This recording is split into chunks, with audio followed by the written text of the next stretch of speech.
تو یہ بات ہم نے دیکھی بھی ہے کہ عالمی جتنے فورمز ہوتے ہیں بنگلہ دیش کے جو ہیڈ آف اسٹیٹ کو کہاں پہ کھڑا کیا جاتا تھا. عمران خان تھے, آپ دیکھتے تھے کہ ان کی لائن میں پوزیشن کہاں ہوتی تھی. پھر عمران خان کے جانے کے بعد بھی آپ نے شہباز شریف صاحب اور ابھی ہمارے کیئر ٹیکر کو بھی دیکھا کہ وہ عالمی جو کانفرنسز میں جا رہے ہیں تو وہ کس طریقے سے مطلب ان کو کہاں پہ جو تصویروں میں وغیرہ میں کھڑا کیا جاتا ہے. بنگلہ دیش کی معیشت کو جب میں ابھی دیکھ رہا تھا, پڑھ رہا تھا تھوڑا, تو مجھے یقین جانے ایسا لگ رہا تھا کہ میں بنگلہ دیش نہیں پاکستان کی کہانی پڑھ رہا ہوں.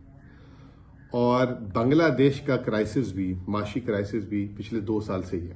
ایگزیکٹلی جب پاکستان کا کرائسس جہاں سے شروع ہوا, سیم ماڈل جس نے بھی امپلیمنٹ کیا ہے وہ دونوں ملکوں میں کیا, اور سیم معاشی کرائسس. ایسے لگ رہا تھا کہ جیسے میں پاکستان کی کہانی پڑھ رہا ہوں. بنگلہ دیش جیسے ایک سب سے پہلی بات یہ کہ ایک سوشل کانٹریکٹ ہوتا ہے عوام کا اور ریاست کا, وہ ہوتا ہے الیکشن کے تھرو. وہاں پہ بھی الیکشن جو ہے کہا یہ جاتا ہے کہ کنٹرول الیکشنز ہوتے ہیں, اور جو ہے اپوزیشن کو الیکشن لڑنے کا موقع ہی نہیں دیا جاتا. لیول پلینگ فیلڈ جو ایک بڑا عام ورڈ ہے وہ تھا.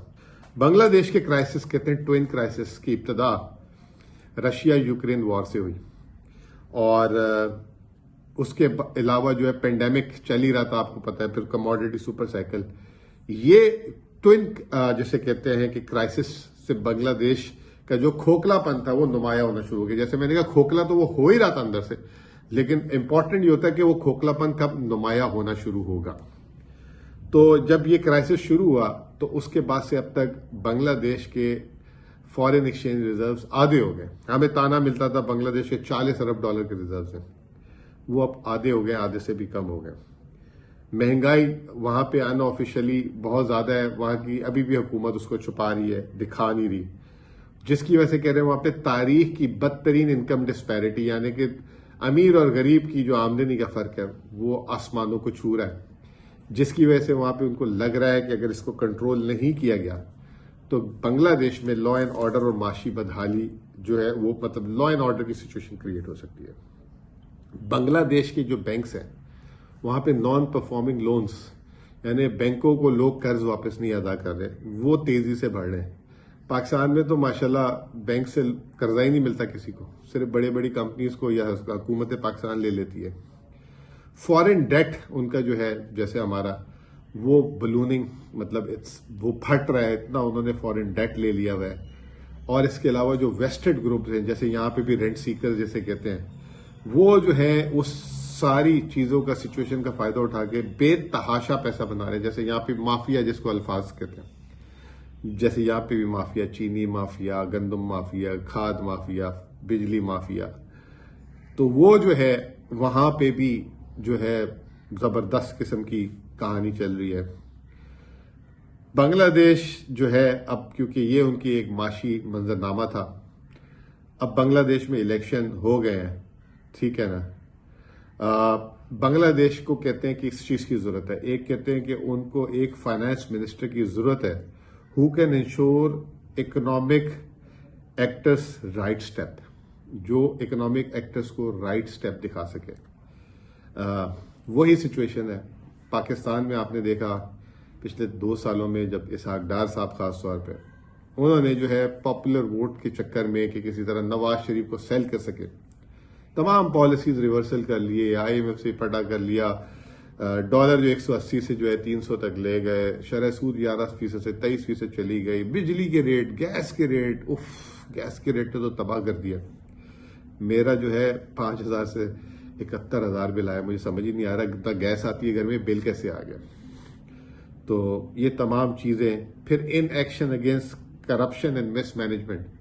دیکھیں ایک کرپشن تو ہوتی ہے جس کو ہم سارے کہتے ہیں کہ یہ بری چیز ہے, ایک مس مینجمنٹ اور ان ایکشن جو مس مینجمنٹ ہو رہی ہے اس پہ فیصلہ نہ کرنا وہ کرپشن سے بھی زیادہ ناسور ہوتا ہے. یہ بنگلہ دیش کا وتیرہ ہے اس وقت, اور ہمارے ملک میں بھی ایسا ہی ہے, ٹھیک ہے نا.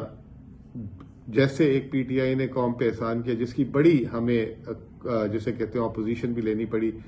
دنیا کا اصول ہے کہ جو مرکزی بینک کا آپ کا جو سربراہ ہو وہ انڈیپینڈنٹ ہو, اسٹرانگ ہیڈڈ ہو اور ان پاپولر ڈیسیژن لینے کی طاقت ہو. ہم نے جب اس کو آزاد کیا تو کتنا کرٹیسزم کیا، انہوں نے کہا تھا ہم آتے ہی اس کو ریورس کریں گے، کیوں نہیں کر سکے؟ تو وہ ضروری ہے، لیکن انہوں نے وہ تو نہیں کیا. پھر اس کے بعد انہوں نے گورنر کی تعیناتی میں انہوں نے بہت ٹائم لگا دیا، جس کی وجہ سے فیصلہ سازی پہ بہت دیر ہوئی، ڈیٹیل بول رہا ہوں. تو یہ بھی ایک مس مینجمنٹ ہے. ڈیلے، ان ٹائملی ڈیسیشن بھی جو ہے بہت کاسٹلی ہوتا ہے. پھر پتہ نہیں کیا ڈھونڈتے ہیں کہ اپنا کوئی بندہ ہو یا ان کی بات مان لے. لیکن جمیل احمد صاحب اچھے آدمی ہیں، انڈیپینڈنٹ مائنڈیڈ ہیں، تھوڑے دھیمے ہیں. میں سمجھتا ہوں اگریسو ہونا چاہیے بندے کو، تھوڑا سا کیمرہ شائی بھی ہے کہہ سکتا ہوں. تو وہ ہے. پھر ملک کو ایک کامرس منسٹر چاہیے، ٹھیک ہے نا. وہ کامرس منسٹر بڑا اچھا لکھا تھا، میں نے ایک جگہ سے کاپی کیا ہے، کہ وہ یہ نہ ہو کہ وہ اپنی ہیلپ لیسنس کے لیے ایکسپریسو بہت اچھا ہو. جیسے پاکستان میں ہمیشہ آپ نے دیکھا ہے کہ جو بھی آتا ہے منسٹر، وہ اپنی ہیلپ لیسنس کو بڑا اچھا اجاگر کرتا ہے. میرے تو ہاتھ کٹے ہوئے، میرے تو پیر کٹے ہوئے، میرا تو یوں نہیں کرنے دیتے. ڈار صاحب بھی کوئی یہ طاقت نے آ کے یوں کر دیا، وہ طاقت نے آ کے یوں کر دیا. کہہ رہے ایسا منسٹر نہیں چاہیے آپ کو. منسٹر وہ چاہیے جو میکنگ دا سسٹم اور بزنس فرینڈلی جو ہے نا انوائرمنٹ کریٹ کر سکے. اب یہ گور صاحب آئے ہیں ہمارے ماشاءاللہ، وہ $100 ارب پتہ نہیں لے جاتے ایکسپورٹ، اور ٹیکسٹائل جب سے آئے ایکسپورٹ ڈاؤن ہے. یہ تو چاول اور کچھ زرعی اجناس کی قیمتیں بڑھ گئی تو اس کی وجہ سے، ٹھیک ہے نا. بنگلہ دیش کو جو بائٹ کر رہی ہے، لوگوں کو پرچیزنگ پاور کر رہی ہے، ان کی پرچیزنگ پاور گر رہی ہے. پاکستان میں بھی یہی مسئلہ ہے، لوگوں کی تو پرچیزنگ پاور ہی ختم ہو گئی ہے. بنگلہ دیش کی سٹاک مارکیٹ ہم تک اطلاعات ہی نہیں ہے. 2022 سے انہوں نے فلور لگایا ہوا ہے، ایک طریقے سے بند کی ہوئی ہے. تو عالمی سرمایہ کاری، یہ آپ کو یاد ہوگا پاکستان میں 2009 میں ہوا تھا، ٹھیک ہے نا. اب لوگ کہتے ہیں بنگلہ دیش میں پولیٹیکل لیڈرشپ نہیں، اکنامک لیڈرشپ چاہیے، بیک بائی پولیٹیکل ول کہہ لیں، پولیٹیکل پیپل کہہ لیں. پاکستان کے لیے بھی ایگزیکٹلی ایسی ہی صورتحال چاہیے. اور میں نے اپنے 1-2 دن پہلے اپنے پروگرامز میں بھی، اپنے ٹویٹر میں بھی یہ بات بولی ہے کہ جو بھی مارچ میں آئے گا حکومت میں، اس کو جو ہے اتنے ان پاپولر ڈیسیشنز لینے ہوں گے. اگر اس نے لیے تب مرتا ہے، نہیں لیے تو ویسے ہی مر رہے. تو ایک بہت بڑا اکنامک کرائسس جو ہے کھڑا ہوا ہے. اور اگر خاص طور پہ الیکشن صحیح نہیں ہوتے تو پھر آپ نے فورن انویسٹمنٹس، فورن لونز، یہ تمام چیزوں کو کس طرح کرنا ہے یہ سمجھ آ جائے گی سب کو. مانیٹری پالیسی پروڈنٹ چاہیے، فسکل پالیسی پروڈنٹ چاہیے. شکر اب الیکشن ہو رہے ہیں تو یہ لوگ یہ جو خرچے ورچے کرتے ہیں ڈیولپمنٹ ایکسپینڈیچر، یہ ہمیں ونس فار آل ریورس کرنے ہوں گے. SIFC نے بھی بڑا اچھا فیصلہ لیا ہے، اس کو میں اپریشیٹ کروں گا.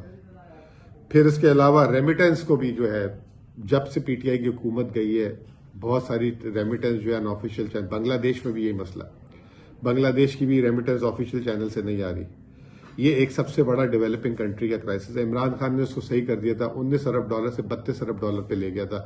ایون اس کے علاوہ روشن ڈیجیٹل الگ تھا، سب ریورس ہو گیا. پھر جو ہے جو میگا پروجیکٹس لگاتے ہیں، ایک پالیسی ہو جانی. بنگلہ دیش میں بھی یہ اب کہہ رہے ہیں کہ جی میگا پروجیکٹس صرف وہ لگائیں جس سے ایکسپورٹس بڑھیں. یعنی کہ اگر آپ ڈالر میں قرض لے رہے ہیں تو کوئی ایسی چیز لگائیں نا جس سے آپ ڈالر میں آمدنی بھی کمائیں. قرض کیسے اتاریں گے؟ ورنہ تو قرض بڑھتا رہے گا. یہی چیز ایگزیکٹلی یہ نواز شریف صاحب نے ہمارے لیے کر کے چلے گئے مصیبت. اب اتنا ہم اربوں روپے، 2022 ارب روپے صرف بجلی کر کے ہم پیمنٹ کریں گے، ٹھیک ہے نا. یہ کہا یہ جا رہا ہے بنگلہ دیش کا جتنا کرائسس ہے وہ لیک آف گورننس کی وجہ سے. اکنامک کرائسس جو ہے وہ سارا lack of governance. Exactly Pakistan میں بھی یہی ہے. موونگ فارورڈ وہ کہہ رہے ہیں create local jobs, export skilled labour, اس کے لیے کام کریں، ٹھیک ہے نا. Raise local and foreign investments بجائے قرضہ سے. اور ان کا بھی بیلنس آف پیمنٹ پورے طریقے سے جا رہا. اور IMF پروگرام میں وہ آ گیا. اب اللہ خیر کرے IMF پروگرام میں آ جاتے ہیں تو IMF پروگرام میں آنا تو آسان ہے، اس سے نکلنا، ہم 24 پروگرام میں آ گئے، 25 پروگرام میں جانے والے ہیں، مشکل ہے. تو بہرحال اختتام کرتے ہیں کہ کرائسس جو ہے اس کی جڑ ہے سیاست. سیاست اس میں جو جڑ ہے اقتدار کا لالچ. اقتدار کے لالچ میں آپ ان پاپولر ڈیسیشنز لیتے ہیں. دنیا تبدیل ہو چکی ہوئی ہے. انلیس کہ 9/11 ہو رہا ہو یا افغان وار ہو رہی ہو تو دنیا پھر آنکھیں بند کر لیتی ہے اور آپ کی مدد کرنے کے لیے آ جاتی ہے. اب پاکستان کو مزید تجربے کرنے کے لیے پاکستان کے پاس گنجائش نہیں رہی. پاکستان کو آگے بڑھنا ہے. 8 فروری کے الیکشن متنازع ہو چکے ہیں. اب اس کو کیسے ریورس کرنا ہے یہ 30 دنوں کے اندر ہے، اور اگر یہ ریورس نہیں ہوتا تو قوم اس پہ کیسے ریئیکٹ کرتی ہے، that needs to be seen on 8 فروری. تو آج کے لیے یہی سوچئے گا. میں نے بھی کوشش کی کہ پاکستان کے موجودہ حالات کا ایک پیریلل کہیں دنیا میں ہو رہا ہے تو اس کے حالات آپ کے سامنے رکھوں. وہ بنگلہ دیش تھا. بہت بہت شکریہ.